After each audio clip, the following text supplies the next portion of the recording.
हर हर महादेव ओम काली। तो प्रिय भक्तजनों, आज के वीडियो का टाइटल आपने पढ़ लिया होगा, जिससे कि आपको पता चल गया होगा कि यह वीडियो किस बारे में है।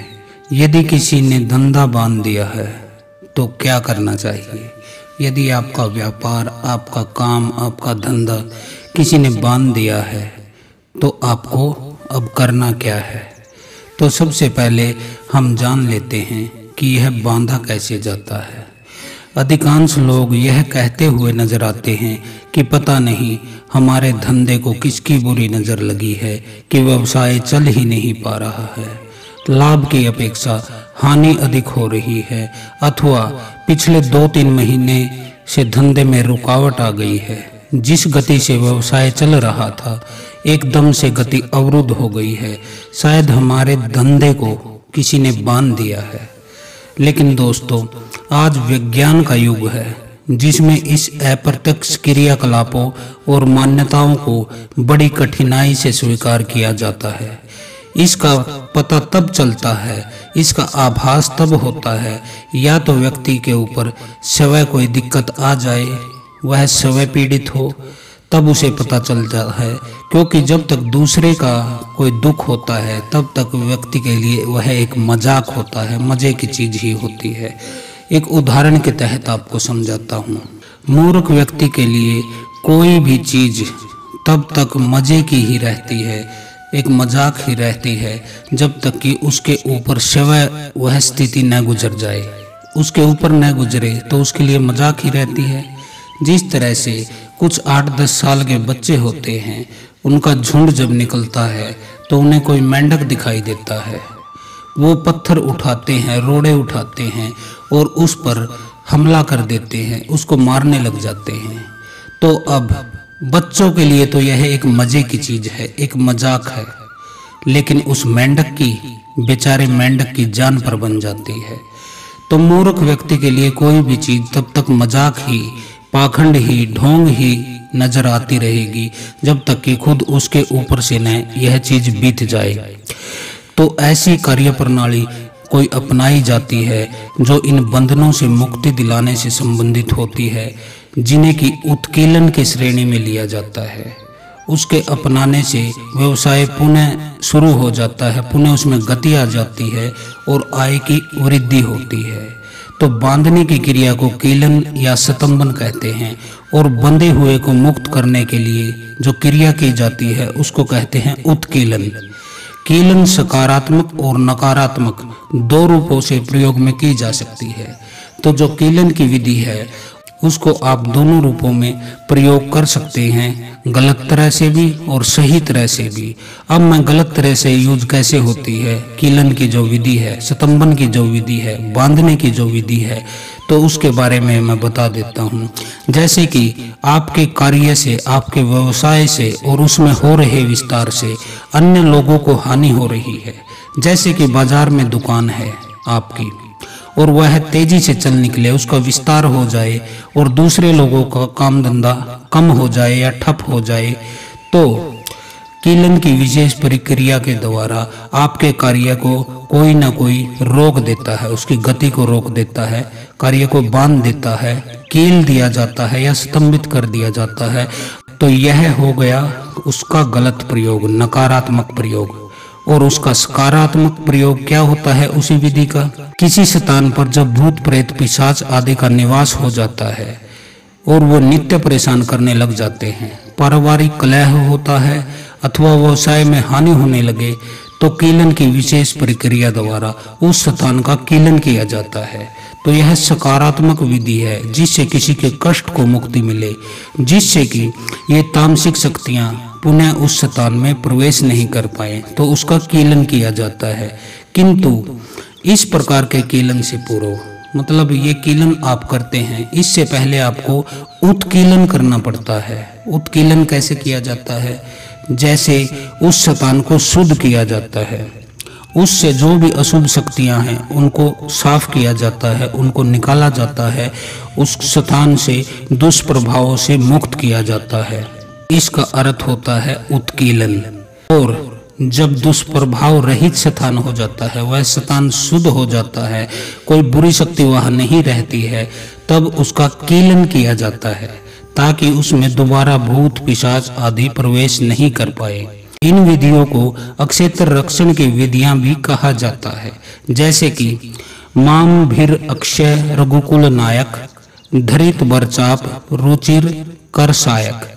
रामचरित्र मानस की इस चौपाई का बड़ा महत्व है। तो यह होता है अक्षेत्र रक्षण। जैसे कि मैं उदाहरण से आपको समझा देता हूँ।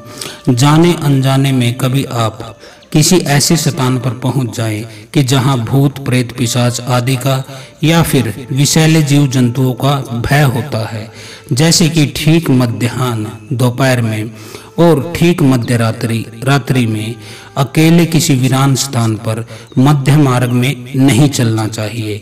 वीरान चौराहे को कभी पार नहीं करना चाहिए, न ही कुछ मीठी वस्तु खाते हुए आपको निकलना चाहिए। साथ ही मैं स्त्रियों के लिए भी कुछ चीजें बता देता हूँ। स्त्रियों को श्रृंगार सुगंध का प्रयोग करके खुले बालों से मेहंदी लगे हरे हाथों से अकेले नहीं गुजरना चाहिए और घर की मुख्य मोरी नाला जो होता है मुख्य, वहां पर आपको पेशाब नहीं करना चाहिए, लघु शंका का समाधान नहीं करना चाहिए। इन कार्यों में मध्य रात्रि और मध्याह्न का विशेष ध्यान रखा जाता है कि इस समय आप ये कार्य न करें आधी रात को और दोपहर में। लेकिन कई बार परिस्थितियां ऐसी बन जाती हैं कि आपको आना या जाना ही पड़ जाता है, या किसी निर्जन पुराने स्थान पर आपको अकेले शयन करना पड़े, तो मानस में इस चौपाई को निरंतर जाप कीजिए, हनुमान जी का ध्यान कीजिए, आपको आत्मबल मिलेगा। चाहे आप शमशान में भी अकेले रहें तो कोई भूत प्रेत आपका कुछ बिगाड़ नहीं सकता है। मैं दोबारा चौपाई को दोहरा देता हूँ, यह स्क्रीन पर भी लिख देता हूँ, आप इसको आराम से नोट कर सकते हैं। माम भिरक्षय रघुकुल नायक धरित बरचाप रुचिर कर सायक। यह वह चौपाई है जिसका आपको जाप करना है। ऐसे ही व्यवसाय के बंधन खोलने के विषय में कुछ प्रयोग कारगर सिद्ध होते हैं, जो मैं आपको बताऊंगा। उत्कीलन का मंत्र बता देता हूं। सबसे पहले यह है, मैं बोल के भी बता देता हूं क्योंकि गुरुमुख से बोलना अनिवार्य है, और स्क्रीन पर भी लिख देते हैं जिससे कि आप इसको आराम से नोट भी कर सको। सर्व बाधा परशमन्य त्रलोक्य शया अखिलेश्वरी एकमेव तव्या कार्यमस दवरे विनाशनम। यह दुर्गा सप्तशती का अत्यंत प्रभावशाली मंत्र है। कभी यदि आपको अनुभूति हो कि व्यापार को किसी ने बांध दिया है, तो व्यापारिक प्रतिष्ठान जो है वहां प्रातः के समय आपको मां दुर्गा का कोई ऐसा चित्र या मूर्ति स्थापित करनी है जिसमें वह सिंह पर सवार हो, शेर पर बैठी हुई हो। फिर आपको घी का दीपक जलाकर पीली सरसों के कुछ दाने बाएं हाथ की मुट्ठी में बंद करके रखने हैं, और सीधे हाथ में रुद्राक्ष की माला को कपड़े से ढककर एकाग्रचित होकर उपरोक्त मंत्र का जाप करना है। मंत्र मैंने पहले बता दिया, अब दोबारा बता देता हूँ। यह स्क्रीन पर लिखा है, आप नोट भी कर सकते हैं। सर्व बाधा परशमन्य त्रलोक्य कषाय अखिलेश्वरी एकमेव तव्या कार्यमस दरि विनाशनम। तो इस मंत्र की आपको एक माला पूरी होने पर बाएं हाथ में जो आपने सरसों के दाने रखे हैं, पीली सरसों के, उस पर आपको 3 बार फूंक देना है, फूंक मारनी है, और अपने व्यापारिक स्थल की 10 दिशाओं में उसको बिखेर देना है। यह प्रयोग 1 मास तक आपको करना पड़ेगा, लगातार 30 दिन तक आपको यह करना होगा। कैसी भी बाधा हो, आपके व्यापार में जो रुकावट आ गई है वह दूर हो जाती है। इसके अतिरिक्त एक और प्रयोग मैं बता देता हूं, जिसको कि आपके व्यावसायिक बंधन खुल जाते हैं। तो वह मंत्र है, हनुमान जी का मंत्र है। हनुमान सर्वधर्मज्ञ सर्वकार्य विधायक अक्षामादय गतो उत्पातम नासियासु नमोस्तुते। यह मंत्र स्क्रीन पर भी मैं लिख देता हूँ, आप आराम से इसको नोट कर सकते हैं। इस मंत्र का प्रयोग किसी व्यक्ति पर जो कि भूत प्रेत या फिर किए कराए अभिचार कर्म से ग्रसित हो, उस पर किसी मकान पर या व्यापारिक प्रतिष्ठान पर जिसको कि शत्रु ने बांध दिया है, कील दिया है, स्तंभन कर दिया है आपके व्यापार का, तो उसके बंधन को तोड़ने में यह मंत्र अति प्रभावशाली सिद्ध होता है। इसका प्रयोग कैसे करना है? आपको पीड़ित स्थान जो है वहां पर आपको प्रतिदिन इस मंत्र का 3000 बार जाप करना है। मंत्र क्या है मैं एक बार फिर बता देता हूँ।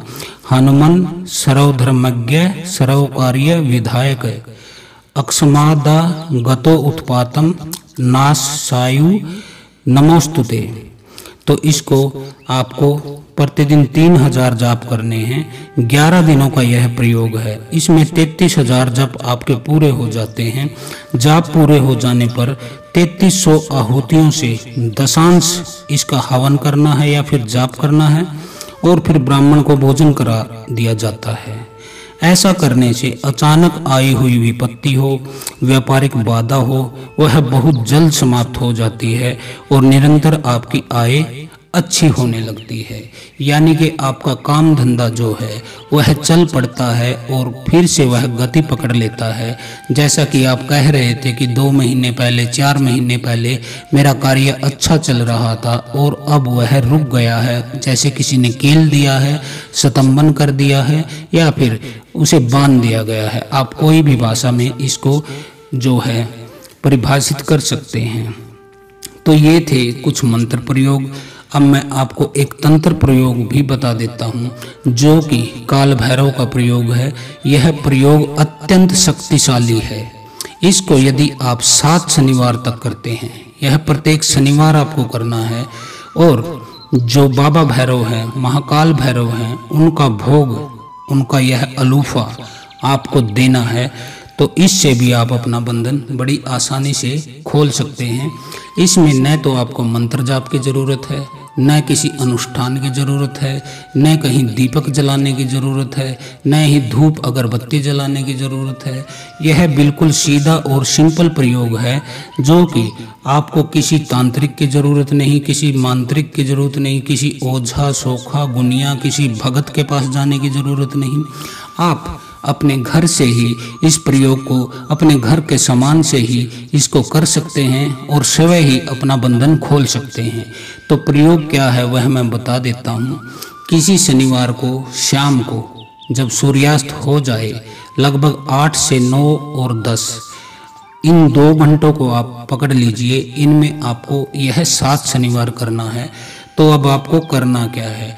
आपको सूर्यास्त हो जाने के बाद 8 बजे के आसपास आपको एक रोटी बनानी है। इस रोटी में आपको करना क्या है? आटे को जब आप भिगोते हो तो उसमें आपको 2 चुटकी शक्कर, 2 चुटकी नमक, 2 चुटकी मिर्च, ये 3 चीज़ें आपको डाल लेनी है उसके आटे में साथ के साथ। और यह रोटी आपको अब सेकनी है। तो इसको सेकना कैसे है? इसको एक तरफ से आपको सेकना है, दूसरी तरफ से आपको इसको कच्चा रखना है। या ऐसा समझ लीजिए कि रोटी को आप तवे पर रखते हैं तो उसे पलटना नहीं है, एक ही तरफ से उसको सेक लेना है। और जो दूसरी तरफ है, कच्ची साइड है जिसकी, उस पर आपको सरसों का तेल लगा लेना है। अब आपको करना क्या है? यह प्रयोग या तो आपके परिवार में, आपके ऊपर, आपके किसी परिजन के ऊपर कोई बुरी शक्ति है या कोई प्रेत बाधा लग गई है उसके साथ, किसी चौराहे से, किसी शमशान से, या फिर आपके दुकान या आपके घर को बांध दिया गया है, कीलन कर दिया गया है, वहाँ पर किसी बुरी शक्ति को स्थापित कर दिया गया है। तो आपको करना क्या है?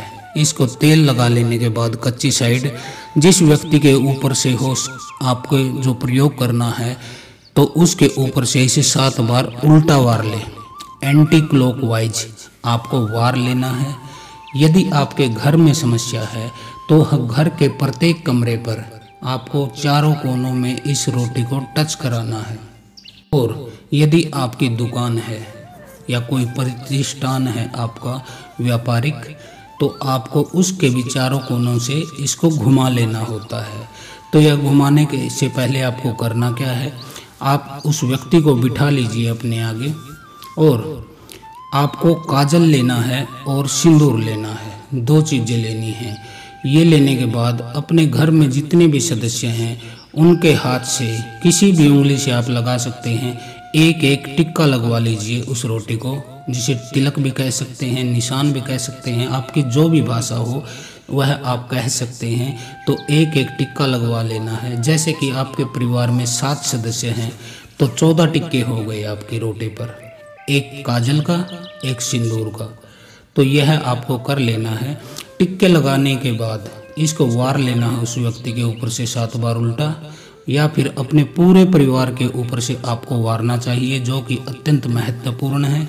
क्योंकि यदि उस व्यक्ति से वह शक्ति हट जाती है तो वो किसी दूसरे सदस्य को पकड़ लेती है आपके घर से। इसलिए सबके ऊपर से आप इसको उल्टा वार लीजिए और अपने घर के चारों कोनों में इसको लगा लीजिएगा।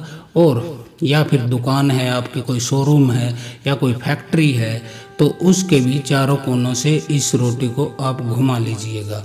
इस रोटी के साथ आपको लेना क्या है, आपको 1 गिलास पानी लेना है, उसमें 2 चम्मच आपको डालनी है दूध की, उसमें 2 लौंग डालनी है, 2 इलायची डालनी है, 1 चुटकी आपको हल्दी की डाल लेनी है, उसमें 1 चुटकी आपको शक्कर की डाल लेनी है, 2 बूंद उसमें घी की डाल सकते हैं आप। घी न अवेलेबल हो तो तेल की, सरसों के तेल की 2 बूंदें आप डाल सकते हैं। यह एक पक्की धार तैयार हो जाती है। इसको आपको कच्ची लस्सी भी कहते हैं, कई जगह कच्चा दूध भी कह देते हैं। इसके गिलास को आपको ले लेना है और उसके ऊपर आपको उस रोटी को रख लेना है। अब आपको अपने घर से सबके ऊपर से वार लेने के बाद उल्टा, या घर में घुमा लेने के बाद, फैक्ट्री में घुमा लेने के बाद, अब आपको अपने घर के या दुकान के मेन गेट पर आना है। मेन जो दहलीज होती है, मुख्य जो रास्ता है, आपका गेट लगा है जहाँ मेन, वहाँ पर आपको इसको दोनों तरफ गेट के आगे घुमा लेना है, दोनों सामानों को। नीचे गिलास होगा आपका कच्ची लस्सी का और ऊपर उसके रोटी रखनी है आपको। तो इस चीज़ को आपको वार लेने के बाद आपको किसी निर्जन स्थान पर जाना है जहाँ कोई आता जाता न हो। यह कोई जंगल हो सकता है, किसी नदी का किनारा हो सकता है, या कोई खाली पड़ा प्लाट हो सकता है, कॉर्नर खाली हो सकता है। ऐसी जगह पर आपको जाना है। इसे आप शमशान में भी रख सकते हैं, कोई समस्या नहीं, लेकिन इसको किसी चौराहे पर मत रखिएगा, ऐसी जगह मत रखिएगा जिससे कि किसी अन्य व्यक्ति का इससे टकराव हो जाए, तो कोई शक्ति बेचारे उस निर्दोष व्यक्ति के साथ लग जाए और आपके पल्ले ऐसा महापाप पड़ जाए कि आपको राम जी का दंड भुगतना पड़े। तो अपने लाभ के लिए किसी दूसरे को नुकसान पहुंचाना मेरी नज़र में एक महापाप है। तो आपको किसी ऐसे स्थान पर नहीं रखना है जहां किसी मनुष्य का इसको टच हो, पाँव लगे या उसे दिखाई दे।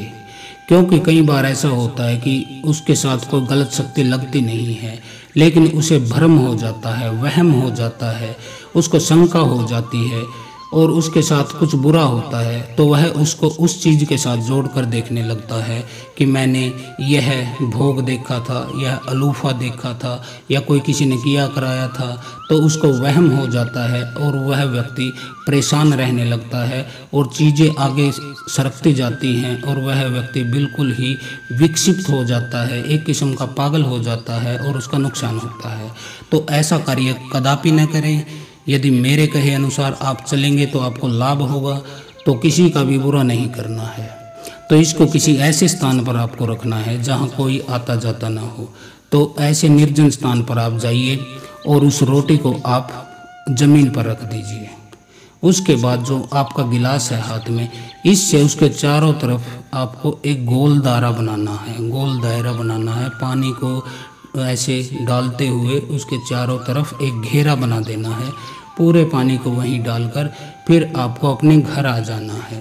न आपको रास्ते में किसी से बोलना है, न ही पीछे मुड़ के देखना है। चाहे आपको कोई आवाज़ दे या आपको कुछ दिखाई दे, कुछ अनुभव हो, आपको पीछे मुड़ के नहीं देखना है, न ही आपको बोलना है। तो अपने घर पर आ जाने के बाद आपको घर में घुसने से पहले अपने हाथ मुंह धो लेने हैं, या फिर स्नान की व्यवस्था हो तो वो सबसे बेहतरीन उपाय है। आप घर के बाहर कोई बाल्टी रख के जाएं जाते समय, या अपने पारिवारिक सदस्य से बोलें कि जब तक मैं वापस आऊँ कोई बाल्टी पानी की बाहर रख दीजिए, तो गेट के बाहर ही आपको नहाकर घर में प्रवेश करना है। ऐसा आपको 7 शनिवार तक लगातार करना है। यह एक शक्तिशाली तंत्र प्रयोग है जो कि आपकी समस्या को जड़ मूल से उखाड़ फेंकेगी। उसके बाद उत्कीलन हो जाता है, यानी कि बुरी शक्तियाँ चली जाती हैं। फिर आपको कीलन करना होता है, वह शुद्ध शक्तियों के द्वारा आप कर सकते हैं। अपने घर में किसी शक्ति को स्थापित कर सकते हैं। भैरवनाथ का पहरा आपके घर पर 7 शनिवार तक रहता है। उसके बाद मैंने देवी दुर्गा का मंत्र बताया है, जो हनुमान जी का मंत्र बताया है, राम जी की जो रामचरितमानस की चौपाई है वो 3 मंत्र मैंने बताए हैं। उनके प्रयोग करके आप अपने घर का कीलन कर सकते हैं, ताकि दोबारा यह बुरी शक्तियाँ, भूत प्रेत पिशाच आपके घर में न घुसे। तो आज के लिए इतना ही। हर हर महादेव। ओम काली।